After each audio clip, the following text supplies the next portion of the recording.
I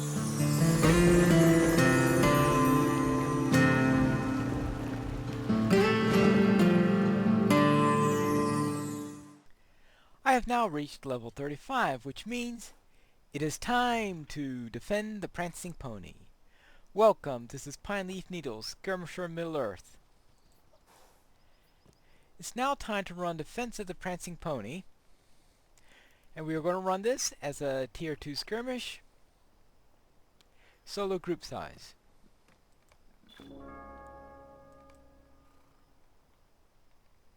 Now, Defense of the Prancing Pony... The inhabitants of Bree have spent the occupation holed up within the Prancing Pony. Angered at their uprising, the brigands have decided to burn them out. The Defense of the Prancing Pony is one of the easier skirmishes, so I shouldn't have too much trouble with this one. It's certainly much more straightforward than Attack at Dawn was. So I don't expect to have the same toll on my soldiers that I had during the last series. This is a defensive skirmish, and we have two directions from which the enemies could come. Now the red marks are here, so the enemy is coming from this direction.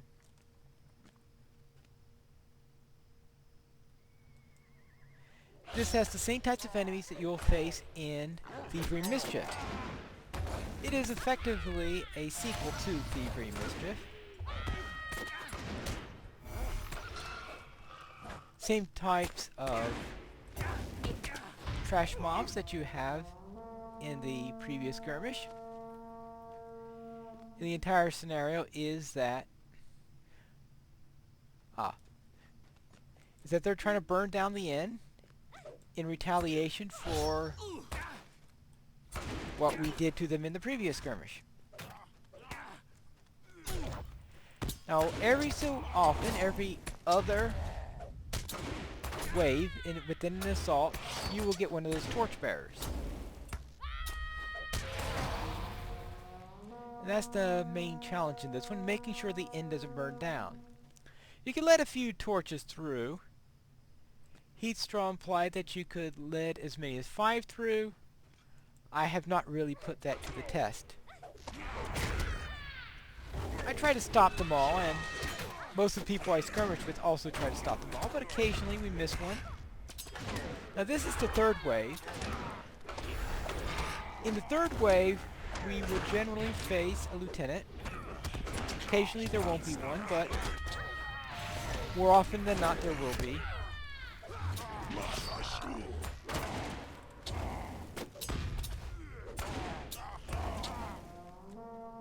Right. Now the brigand, this time the brigand and the mobs are coming from the same direction.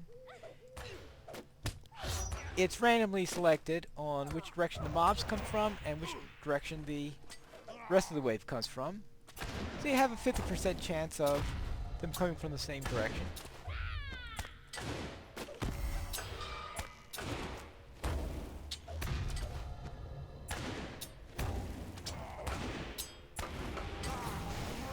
Right.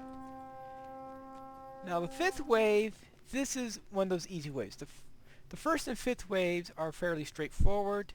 No torchbearers and no lieutenants. This is a little chance to rest if things are getting a little bit tough. So in solo runs, usually they don't get too tough. But now it comes for the tough one. This time we have both a torchbearer and a lieutenant. Well, I better get to the lieutenant now. Now the most likely torchbearers I'm going to miss are the ones when the lieutenant wave comes through.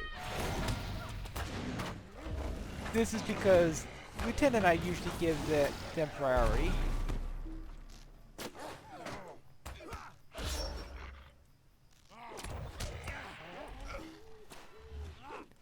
As I said, you supposedly can get away with a few torches reaching the pony, and if you miss the ones on the 6th wave, there is a little slack room for missing one or two elsewhere. But as I said, I prefer to stop them all if at all possible. There is no loss of marks for any damage to the pony. I don't know why. I really think they should have added defensive marks, a bonus for saving the pony and keeping it from burning any. Perhaps at the expense of some of the assault points that you get for the end of each assault.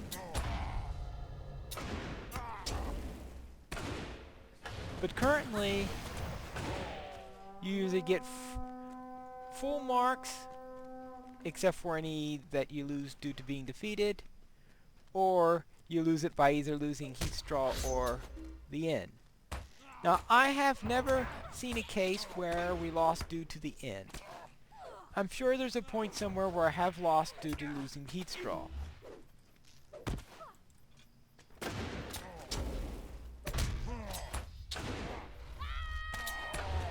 Especially in the early days before I understood how the skirmish worked. Alright, this is the bread encounter. This is a rather weird one because who on earth leaves bread outdoors? That looks familiar.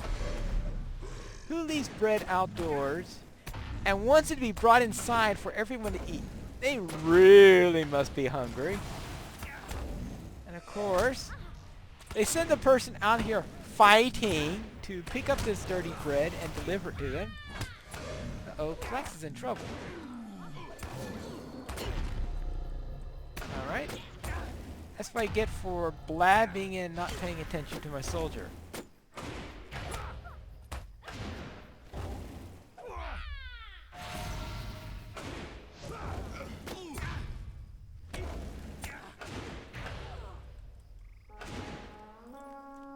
I still need to get this bread. I want to try to get the bread collected. There are 4 loaves.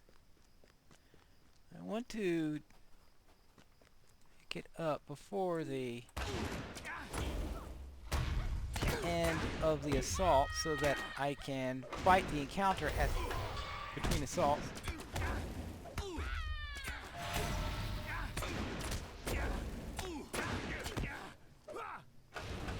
Right. I can let them finish that. Well, maybe I shouldn't have helped them there. But this is the 5th wave, so shouldn't be too difficult on there.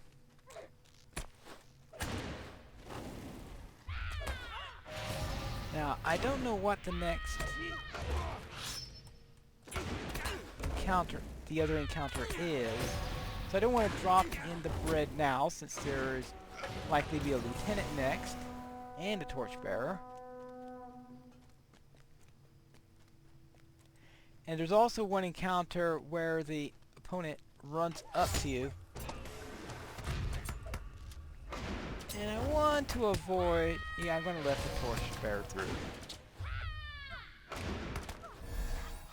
Yeah, the Venomous Blood Arrow is one of those lieutenants I prefer.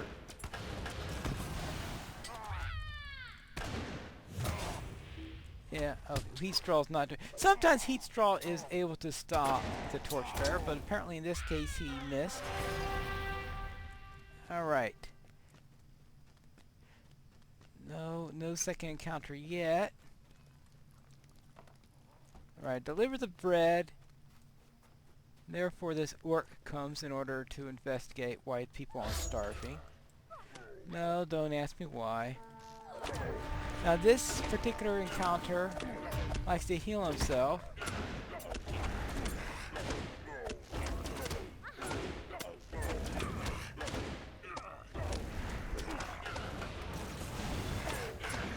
No, he's not apparently adept at that at the moment.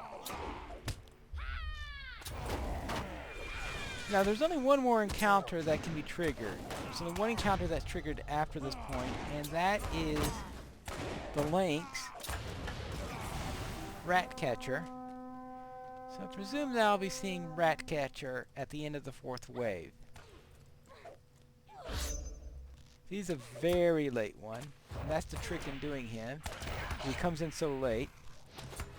Remember, the 5th wave is the easy wave, relatively.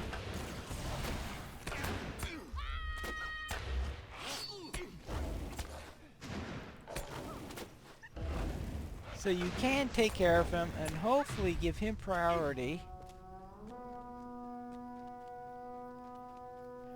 before worrying about the big wave at the end. Oh, no lieutenant. How nice.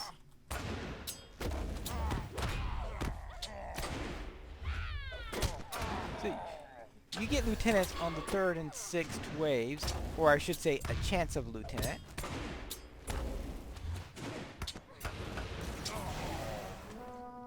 Now here's the 4th wave.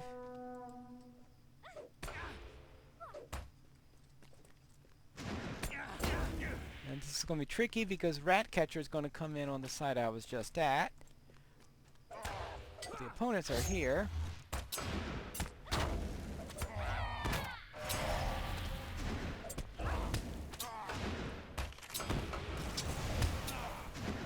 Now, I'm going to start moving. Oh, I must have missed the encounter because Ratcatcher didn't come up. So whom did I miss?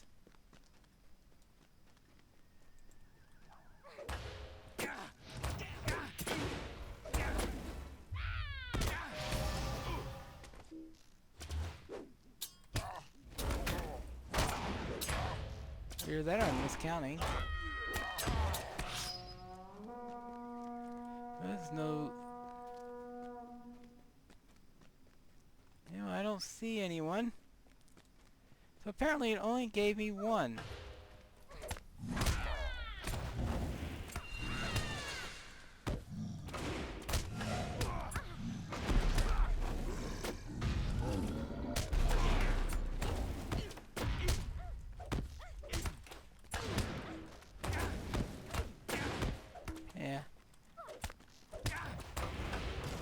You see, the Prancing Pony does have a morale bar. So it went down a little bit because I let one through. Right. And I still don't know what happened to that other encounter. It looks like it just failed to trigger. I've never seen one fail to trigger in this skirmish before, but... yeah, not back there. Well, it's time for the boss fight. I have these wargs. Now, as soon as the warg dies, he gets a debuff on him. Warg's demise.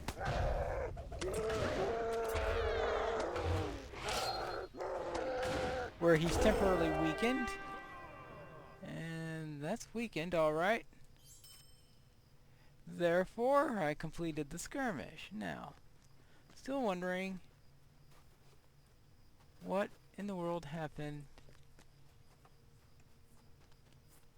Well, I guess I'll never find out.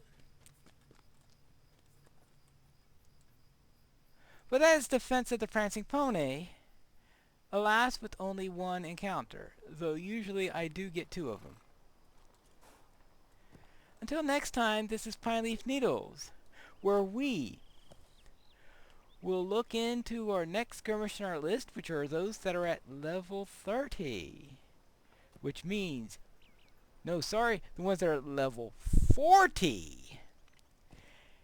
And that is the Icy Crevasse and the Ford of Bruin. Until then, may your shield protect you, and your spear never break.